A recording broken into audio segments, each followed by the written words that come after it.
Imana irakuzi Mukama era akumanyi kandi na Satani arakuzi. era ne Setaani akumanyi. Ndagira ngo wumve ibintu bibiri nkubwira. Owulire ebintu bibiri bye nkugamba. Imana irakuzi Katonda akumanyi kandi na Satani arakuzi. era ne Setaani naye akumanyi. Mu bantu bakuzi cyane, Bantu abakumanya ennyo, Satani arakuzi. Setaani akumanyi.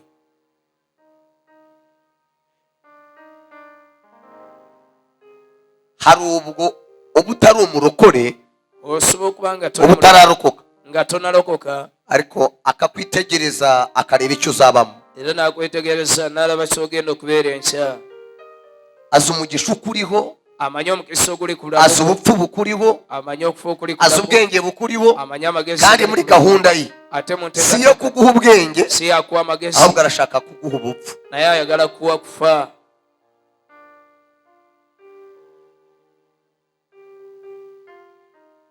Noneho rero Olwekyo muri uwo mugisha wawe, omukisa ogwo gwo, ubundi mu bintu bibabaza Satani ni ukureba umuntu aseka, mu bintu ebikosa Setaani kulaba omuntu ng'aseka, kureba umuntu afite ibitwenge, ukareba umuntu ashobora guhagarara akavuga ngo ndashima Imana. okulaba omuntu ng'alina essanyu ng'asobola ogamba nti mutuufu neebaza Mukama. Icyo kintu mu mutima wa Satani no mu bwenge bwe ntabwo abyifuza. Ekyo mu mutima gwa Setaani ne mu magezi ge, We muri we ahora yifuza ko warira, aba yeetaaga alabe ahora ashaka ko ahorana amaganya, alabe ng'olina onnaku, ahora ashaka ko ahorana agahinda, alabe ng'olina ahora obuyinike, ashaka ko wahomba, alabe ahora ashaka ko urugo rwe abe rwasenyuka, ng'amaka go ahora gamenyeka, ashaka we muri we ahora gushakira ibibi. abeera ng'akwetaagisa bibi byokka. Rero Satani arakuzi, Setaani akumanya era akuzi uyu munsi, akumanya olwaleero akakumenya n'ejo. era n'akumanya n'enkya.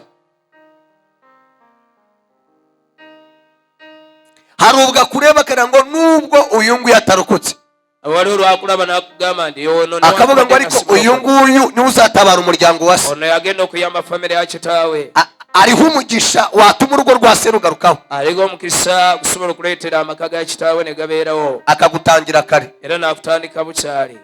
ugatangira uri umwana ufite ubwenge, Otandika ng'oli mwana alina amagezi, ariko wagera hagati ubwenge bukabura. naye bw'otuuka makataawe amagezi ne Nawe gakoma. ubwawe ukibaza uti ko nari umuhanga mu ishuri byagenze bite? Weebooza nga nali mugezi mu ssomero, kiki kyaddirira?